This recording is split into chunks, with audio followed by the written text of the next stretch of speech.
Baiklah, Assalamualaikum warahmatullahi wabarakatuh. Di sini saya akan menjelaskan tentang pembelajaran abad ke-21. Nah, pada materi abad ke-21 ini, pokok pembahasan yang akan kita pelajari, yang pertama yaitu pengertian pembelajaran abad 21, yang kedua yaitu prinsip-prinsip pembelajaran abad 21, yang ketiga yaitu ciri-ciri pembelajaran abad 21, yang keempat yaitu kompetensi pembelajaran abad 21, dan yang kelima yaitu relevansi pembelajaran abad ke-21 di era milenial. Kita masuk ke materi yang pertama yaitu pengertian pembelajaran abad 21. Pembelajaran di abad 21 berorientasikan kepada kegiatan untuk melatih keterampilan pada peserta didik dengan mengarah kepada proses pembelajaran. Pembelajaran dapat diartikan sebagai upaya guru untuk memberikan stimulus, bimbingan, pengarahan, dan dorongan kepada siswa agar terjadi proses belajar. Pembelajaran dalam definisi ini bukanlah sebuah pembelajaran pengetahuan, melainkan proses pembentukan pengetahuan oleh siswa melalui kinerja kognitifnya.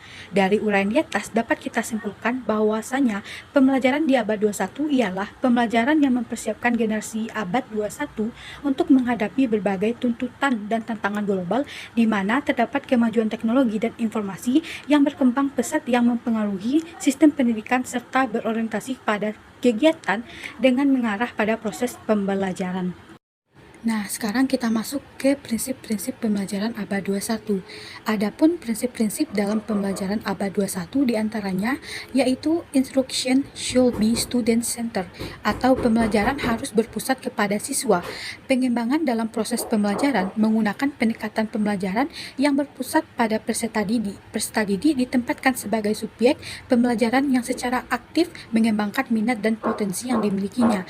Yang kedua yaitu ada education should be kolaboratif atau pembelajaran harus kolaboratif. Peserta didik harus diajarkan untuk bisa berkolaborasi dengan orang lain. Berkolaborasi dengan orang lain yang berbeda dalam latar budaya dan nilai-nilai yang dianutnya. Dalam mengalih informasi dan membangun makna, peserta didik perlu didorong untuk bisa berkolaborasi dengan teman-teman di kelasnya. Nah, prinsip yang ketiga yaitu learning should have context atau belajar harus memiliki konteks. Pembelajaran tidak akan banyak berarti jika tidak memberi dampak terhadap kehidupan peserta didik di luar sekolah. Oleh karena itu, materi pembelajaran perlu dikaitkan dengan kehidupan sehari-hari peserta didik. Pendidik perlu mengembangkan metode pembelajaran yang memungkinkan peserta didik terhubung dengan dunia nyata. Nah, yang keempat yaitu sekolah harus terintegrasikan dengan lingkungan masyarakat atau sosial. Dalam upaya mempersiapkan peserta didik menjadi warga negara yang bertanggung jawab, sekolah perlu dapat memfasilitasi peserta didik untuk terlibat dalam lingkungan sosialnya. Misalnya, mengadakan kegiatan pengabdian masyarakat di mana peserta didik dapat belajar mengambil peran dan melakukan aktivitas tertentu dalam lingkungan sosial. Nah, selanjutnya yaitu ciri-ciri pembelajaran abad 21. Yang pertama yaitu student center atau pengajaran berpusat kepada siswa. Adapun maksud dari pengajaran berpusat kepada siswa diantaranya yang A itu pendekatan pengajaran berpusat pelajar amat digalakkan dalam abad ke-21 di mana guru masih boleh mengajar tetapi guru bukan lagi sumber utama ilmu pengetahuan dalam kelas.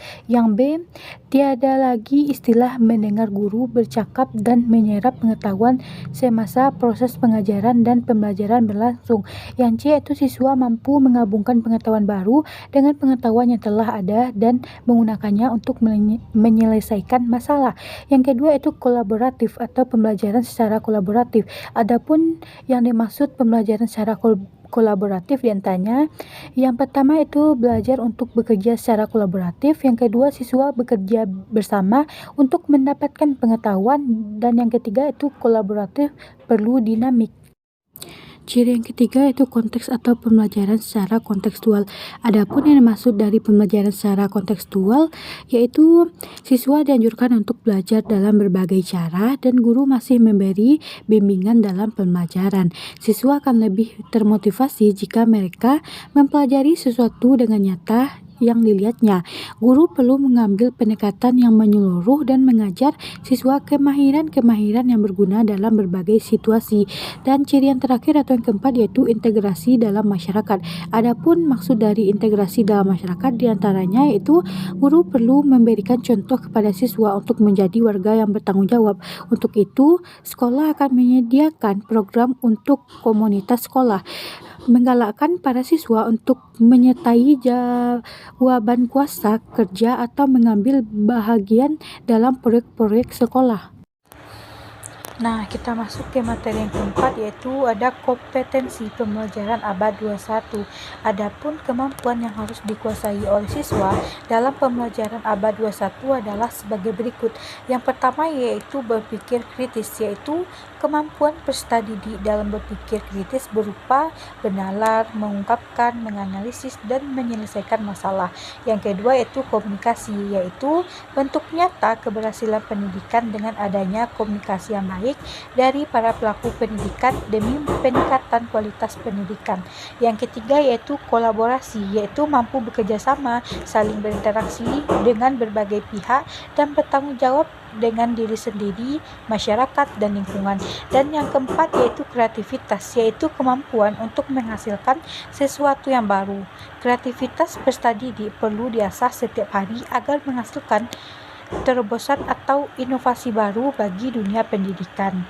Nah, selanjutnya kemampuan yang harus dikuasai atau harus dimiliki oleh seorang pendidik dalam pembelajaran abad 21 ini yaitu yang pertama yaitu information. Pendidik memiliki kemampuan literasi data seperti kemampuan mencari, memilah, memilih, mengevaluasi, mengelola informasi yang cocok untuk pembelajaran. Yang kedua yaitu communication, yaitu keterampilan untuk berinteraksi, terkait, berbagi, dan kerjasama melalui teknologi. Yang ketiga yaitu pendidik memiliki kemampuan untuk menjamin perlindungan terhadap dampak produk teknologi bagi anak didik dalam proses pembelajaran. Yang keempat yaitu educational problem solving, memecahkan masalah dan mengatasi persoalan. Nah, materi yang terakhir yaitu relevansi pembelajaran abad 21 di era milenial. Relevansi atau keterkaitan antara pembelajaran abad 21 di era milenial tentunya sudah tidak asing lagi untuk kita dengar. Istilah era milenial bisa dikaitkan periode keemasan generasi milenial. Millennial generation adalah anak-anak muda yang memiliki rentang usia 15-35 tahun. Generasi milenium juga dapat dikatakan generasi yang dahaga akan maklumat. Mereka menggunakan media digital untuk menerka maklumat yang diinginkan. Ciri generasi milenial diantaranya peningkatan penggunaan dan keakraban dengan komunikasi, media, dan teknologi digital, kreativitas, informatif, punya passion, dan produktif. Nah, dari materi pembelajaran abad 21 ini dapat kita simpulkan bahwasanya pembelajaran merupakan kata nomina atau kata benda yang berasal dari kata dasar ajar yang berarti proses, cara, perbuatan, menjadikan orang atau makhluk hidup belajar. Pembelajaran abad 21 ialah pembelajaran yang mempersiapkan generasi abad 21 untuk menghadapi berbagai tuntutan dan tantangan global di mana terdapat kemajuan teknologi dan informasi yang berkembang pesat yang memengaruhi sistem pendidikan serta berorientasi kepada kegiatan dengan mengarah pada proses pembelajaran. Nah, baiklah sekian dari penjelasan terkait materi pembelajaran abad 21. Saya akhiri dengan Assalamualaikum warahmatullahi wabarakatuh.